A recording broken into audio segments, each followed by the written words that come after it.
Alexandre Dubé. On vous parle souvent de ces soubresauts au Moyen-Orient. Pratiquement à chaque jour, il y a un rebondissement qui vient contredire l'espèce d'avancée qui est survenue la veille.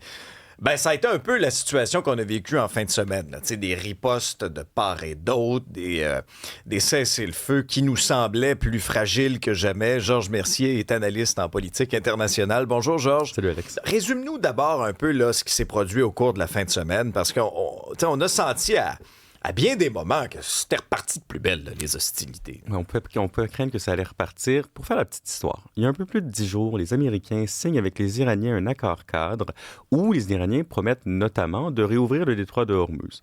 Le problème, c'est que l'accord est écrit d'une telle manière qu'on ne sait pas trop c'est à qui la responsabilité. On écrit dans l'accord, les Iraniens vont mettre en œuvre leurs meilleurs efforts pour permettre à la circulation de reprendre.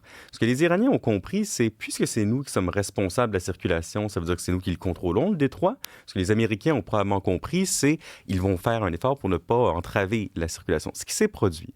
La semaine dernière, Oman, qui est le pays en face de l'Iran de l'autre côté du détroit, annonce en collaboration avec l'Organisation maritime internationale un nouveau corridor. Okay, qui serait en dehors du contrôle des Iraniens.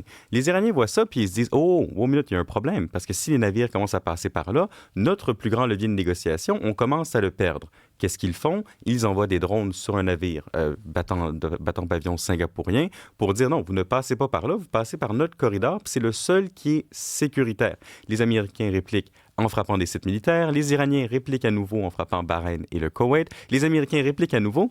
Et là, on a de nouveau un cessez-le-feu et on dit qu'on va négocier cette semaine. La question qui se pose depuis le début ici, c'est que les États-Unis ont choisi, durant l'hiver, de ne pas tenter de reprendre le détroit de Hormuz par la force. Ils n'ont pas voulu faire un débarquement de forces terrestres, de forces armées pour voler ou reprendre le contrôle de cette zone-là des Iraniens. Les Iraniens y ont vu un signe de faiblesse et là, ils comprennent très bien que leur plus grand levier de négociation, c'est le contrôle du détroit. La question qui se pose, c'est dans l'accord pour un nouveau cessez-le-feu qu'on a passé avec les Iraniens maintenant, est-ce qu'on leur a promis que plus aucun navire n'allait passer par l'autre chemin, celui plus près d'Oman, et donc on leur aurait accordé de facto le contrôle du détroit? Ça, on ne le sait pas pour l'instant, mais j'ai envie de dire deux choses ici, Alexandre. Je pense que c'est très clair depuis le début du conflit, même au niveau des États-Unis, au niveau des autres pays occidentaux, qu'on s'est dit le régime iranien ne nous dérange pas tant que ça. Ce qu'on veut vraiment, c'est que l'économie fonctionne. Et là, la question, c'est est-ce qu'on va s'accommoder collectivement d'un contrôle iranien du détroit de Hormuz dans le but de faciliter les flots maritimes, peu importe si ça permet ou non au régime de l'emporter, de résister. Et c'est à peu près à ça qu'on assiste en ce moment. Il faudra voir dans les prochains jours. Tu dis, ce qu'on veut pour les Américains, c'est que l'économie fonctionne. Bon, je suivais avec attention, bien sûr, tous les développements de la fin de semaine. Puis là, je me disais, bon, ça va ressembler à quoi à l'ouverture des marchés boursiers? Léger recul, bon, par exemple, pour les bourses européennes. Bourses asiatiques sont en progression. Et à la bourse de New York, là, quand ça va ouvrir, en tout cas dans les transactions avant d'ouverture de marché, on est en progression, dans le cas de certains indices, là, de 0,6 à même au-delà d'1%. Est-ce que c'est en train de devenir comme la nouvelle normalité? C'est-à-dire que est-ce que l'économie a pris pour acquis de dire, bon, regarde, ça va brasser là, ça va être ça pour les prochains jours, là, on avance, on recule, puis on accepte ça. Non seulement l'économie, mais aussi les prix du pétrole qui avaient retrouvé leur cours la semaine dernière, d'avant la guerre. Puis de ce point de vue-là, il faut bien comprendre que Donald Trump s'en sort à peu près indemne. Il a lancé une guerre impopulaire sans le soutien de ses alliés occidentaux. Il n'a pas voulu aller jusqu'au bout, mais là, les cours de l'énergie ont redescendu, le prix du gaz devrait redescendre. Lui, ce qu'il espère vraiment en ce moment, c'est pouvoir continuer à s'en sortir sans autre anicroche ou sans être trop écorché par ça. La question, c'est est-ce que les Iraniens lui permettent de le faire? Est-ce qu'ils lui laissent la marge de manœuvre suffisante pour accepter un accord qui est très favorable aux Iraniens en ce moment? Je veux dire, s'ils font ce qu'on leur demande, ils auraient accès à des milliards d'investissements. Ils pourraient être un pays plus normal sur la scène mondiale, ce qui est un bon deal pour le gouvernement iranien. Est-ce qu'il y a là-bas des gens trop extrémistes qui veulent tellement montrer qu'ils ont vaincu le grand méchant occidental qu'ils vont, disons, être un peu trop arrogants et donc mener à une autre escalade? Restons en politique intérieure aux États-Unis. Ça va faire partie des choses qu'on va surveiller aujourd'hui, là, des décisions majeures qui sont attendues du côté de la Cour suprême. Oui, on ne sait pas s'ils vont les annoncer aujourd'hui, mais ça va être très significatif si c'est le cas. Bon, il y a 3 décisions principales. La première, elle est très très importante aux yeux de Donald Trump, elle concerne la citoyenneté. Donald Trump, lorsqu'il revient à la Maison-Blanche, il signe un décret exécutoire où il dit essentiellement que les enfants qui sont nés de mères qui ne sont pas américaines ou qui sont sur le territoire de manière illégale n'obtiendraient pas la citoyenneté américaine.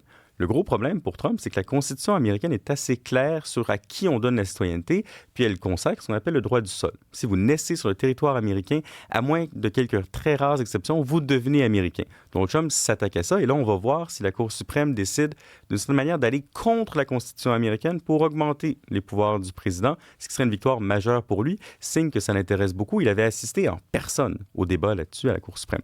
Deux autres décisions où là, il pourrait peut-être gagner. D'abord, est-ce qu'il peut renvoyer des membres de la Réserve fédérale américaine?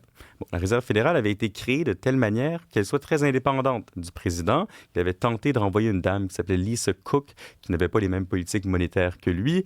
Là, l'affaire est passée devant les tribunaux. On ne sait pas comment la Cour va décider. Troisième, et ça c'est encore aussi intéressant, est-ce qu'il a un gros contrôle sur les employés des agences gouvernementales indépendantes, comme l'Agence du commerce? Est-ce qu'il peut renvoyer leur directeur à sa guise ou non? On verra ce que la Cour décide. Dans tous les cas, ce qui se joue ici, là, c'est un vrai enjeu entre les prérogatives de la Maison-Blanche, de l'exécutif, du président et des agences indépendantes. Puis ce qu'on oublie tout le temps, mais là, ça, la Cour ne l'oublie pas, c'est que c'est pas seulement Donald Trump qui est en jeu ici. Ce qui est en jeu, c'est l'ampleur des pouvoirs du président américain ou de la présidente américaine, quel qu'il soit. On verra de quel côté penchera la Cour. Parce qu'il y a des jours où il se pense encore dans The Apprentice. Là, où il pouvait arriver devant quelqu'un, « You're fired », t'es congédié. C'est sûr que Trump aura mis à l'épreuve, disons, le système américain, aura essayé de le pousser dans ses derniers retranchements. Et ça fera partie aussi de ce que l'histoire retiendra de ce personnage-là. Ouais. Mais ce qu'elle retiendra de lui, parce que tu as raison de le dire, Alexandre, c'est probablement le président, surtout en invoquant des lois d'urgence, des états d'exception, qui aura tenté d'accaparer le plus de pouvoir pour la Maison-Blanche. Mais ce qui est intéressant, c'est que la transformation occasionnée par Trump, elle ne se limite pas à Trump. Évidemment, ça pourrait être un président démocrate qui voudrait accaparer des pouvoirs comme ça, dans un contexte où il y a quand même un populisme économique assez fort à gauche qui pourrait l'emporter aux prochaines élections. Donc, on verra comment la Cour va décider, mais ce qui est certain, c'est comment on conçoit le pouvoir américain s'est transformé durant la présidence Trump. On verra si ça se transforme à long terme ou à court terme.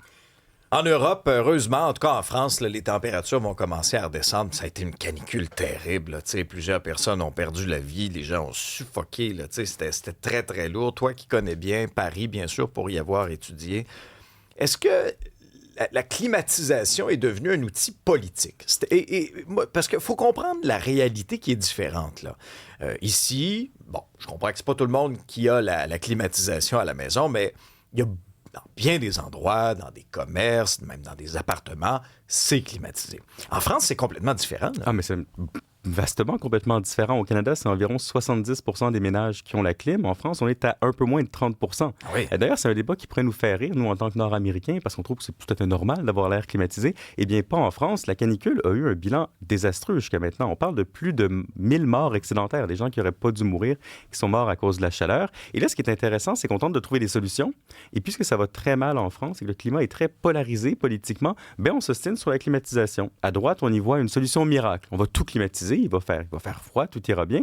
À gauche, on dit, wow, minute papillon, on ne peut pas faire ça. Ça a un coût environnemental très élevé. C'est présenter des solutions individuelles, ma petite climatisation dans mon chez-moi, à des enjeux collectifs, à savoir les changements climatiques. Donc, on ne s'entend pas là-dessus, si bien qu'aujourd'hui, puis ça, on le voit surtout sur les réseaux sociaux, avoir la climatisation s'est rendu être un bien de luxe et, d'une certaine manière, apparaître comme quelqu'un d'un peu égoïste, se ficher du collectif, des changements climatiques pour se contenter de son propre bien-être. En même temps, il faut s'adapter aussi avec l'architecture, la façon de construire. Les bâtiments, souvent à Paris, là, sont faits pour conserver la chaleur. Là. Que ce soit dans les matériaux utilisés ou quoi que ce soit, c'est des vrais fours. Là. Oui, ou conserver la fraîcheur avec les grands bâtiments en pierre et les Velux qu'on met durant la journée. Mais ça, c'est intéressant aussi parce qu'on parle de climatisation. Puis ça, les Français ont quand même une manière de s'adapter à la chaleur qu'on connaît moins. Par exemple, durant la journée, on ferme les stores. On s'assure qu'il y a de l'ombre à l'intérieur. On verra s'ils adopteront la climatisation intégrale. Chose certaine, ça pourrait devenir un vrai enjeu politique lors de la prochaine présidentielle. Marine Le Pen, en tout cas, mise beaucoup là-dessus. On le voyait dans ses déclarations. Merci beaucoup, Georges. À bientôt.